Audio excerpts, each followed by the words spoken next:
And she's like, the good news is you're going to get in the first ambulance. Welcome to 10 Minute Travels. With me, as always, is Shane Patrick. And with me, as always, is Phil Freeman. Today, we're going to be talking with Matt Kropke, English major. Let's get right to it, shall we?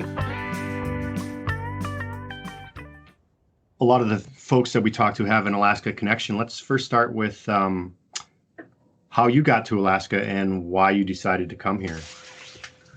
All right.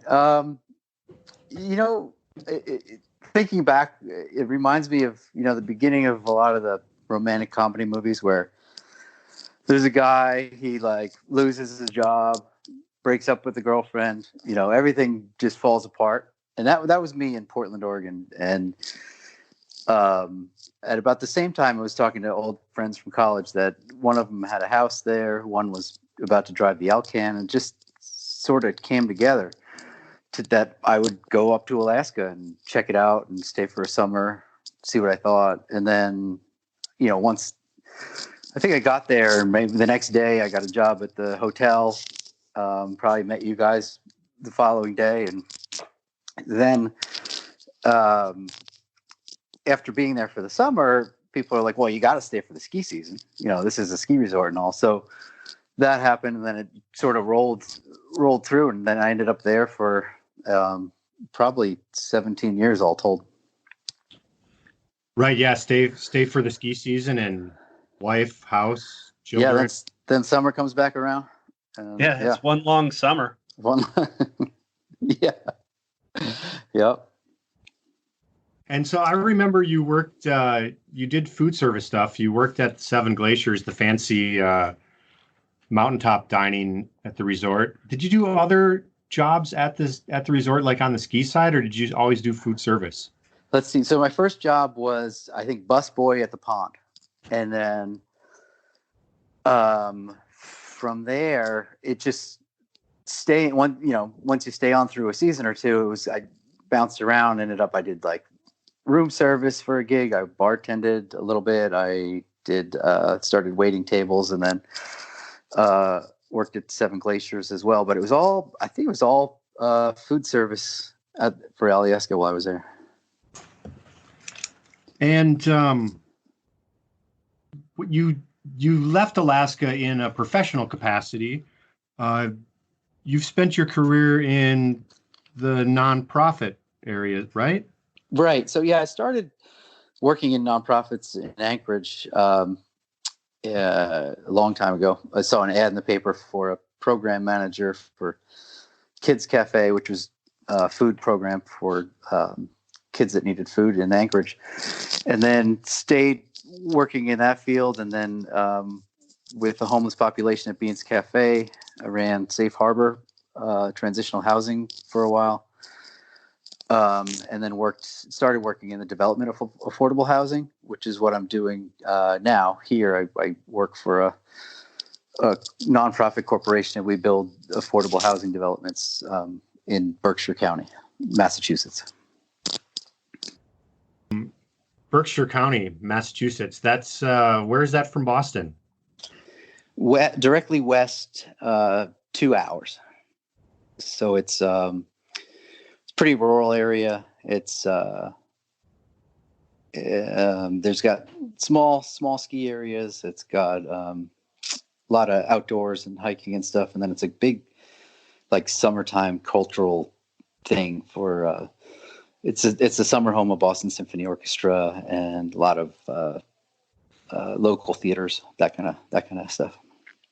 So kind of similar to what the Hamptons is to New York City. Overall, I think, and historically, a lot of really rich people from New York would have a second home here. But now it's more like people will come out for the weekend from Boston and New York to do the cultural scene. But it was a lot of cottagers. It was the historic term, but it was second homes for people like the Rockefellers and stuff. Sure. And now as roads have gotten better and tires don't blow every 30 miles, people can come out just for the weekend instead of months at a time. Yeah, exactly. Okay. So kind can you refresh my memory on what you studied at university? At University of Vermont, I started out in economics and just had a really hard time with some of the textbooks and classes. It just hit me as super boring after a while, and was probably about 2 years in, was looking at the syllabus to see what I was going to study next year. And I got really drawn to all the titles of the English classes. And I was like, oh, I could be reading like Edgar Allan Poe instead of, the origins of macroeconomic theory. And then ended up just taking a bunch of English classes and switched my major to English and kept a minor in economics. Okay. And we jumped ahead here a little bit, but let's talk about what the University of Vermont does with incoming freshmen, how they do their meet and greet and kind of force you to find friends, for lack of a better term. Yeah. So the orientation program I did was kind of a special optional thing, but it was run by the outdoor club called and it was called Trek. And you could pick whether you wanted to go on like a canoe trip or hiking trip, and the one I picked was mountain biking. And each of these treks was a week, and you'd spend it with 2 upperclassmen that were the guides, and then maybe 5 or 6 other incoming freshmen. And that was the orientation. So the mountain bike one, the concept was we would bike back roads of Vermont and camp, and then at unique places, and then get to know each other and do that for about a week. So it sounded like a great opportunity, so I jumped on that. Well, how'd it go? Was it a great opportunity?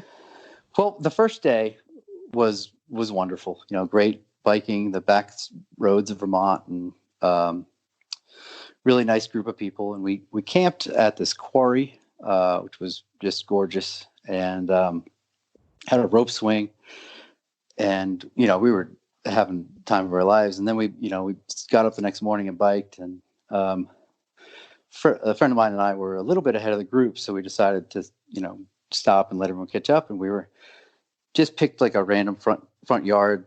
It had like a sort of a ravine in the grass that we sat on either side of, and he pulled out an apple and started cutting it up and was like, "Oh, you want a piece?" And I was like, "Oh yeah, I have some peanut butter. Maybe we could share." And it was just really this wholesome moment. And then out of nowhere, a pickup truck had like come towards us, and it was either trying to like fake swerve at us or something weird, and got the front right tire caught in the ravine, and the truck started like careening right at us. So he like gets up and yells like, "Jump!" So I like dove forward, and it hit me in the ribs, and I like knocked into him, and we both went flying. And then when I sort of come to in my mind, I see this odd image of a woman running out of the house, and she's got this like huge red toolbox, and I'm like thinking it's very like dreamlike, And it turned out she was an EMT, and it was all like her first aid kit. So she was like, just remain calm. I've got good news and bad news. And she's like, the good news is you're going to get in the first ambulance. And I was like, and I was like, well, what's the bad news? And she's like, you need it way more than the other guy.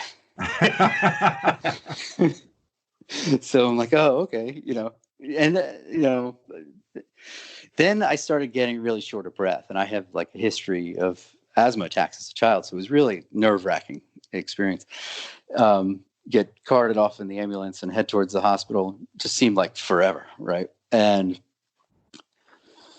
get there, get wheeled in, it's sort of that blur, blah, blah, blah, people in white coats, like murmuring. And they're like, okay, check his spine, that kind of thing. So they roll me over and check it, and like, okay, it's fine.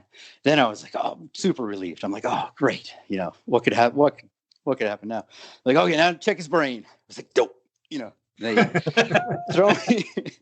in the CAT scan thing, pull me out, like, they're standing there with the clipboards looking at the scan, murmuring like, and what seemed like forever. They're like, okay, brain's fine. Then, after that, I was like, oh, great. What could, I had this new sort of sense of, life is fleeting at any moment. This could happen to anyone, and you've got to enjoy every day. And these are big thoughts for a late teenager. Well, they were also like congruent with the thoughts that I had of leaving home and being very excited to be off at college and free. And also similar to like the philosophy you learn in like the early freshman classes of Carpe Diem and seize the day and all that. So it was all like probably like not the best thoughts to have at that time of your life, because I was like, woo, let's party. So, having that attitude, and then, so I was in the hospital for maybe a week. I had to have surgery. What happened was ribs broke and punctured my lung.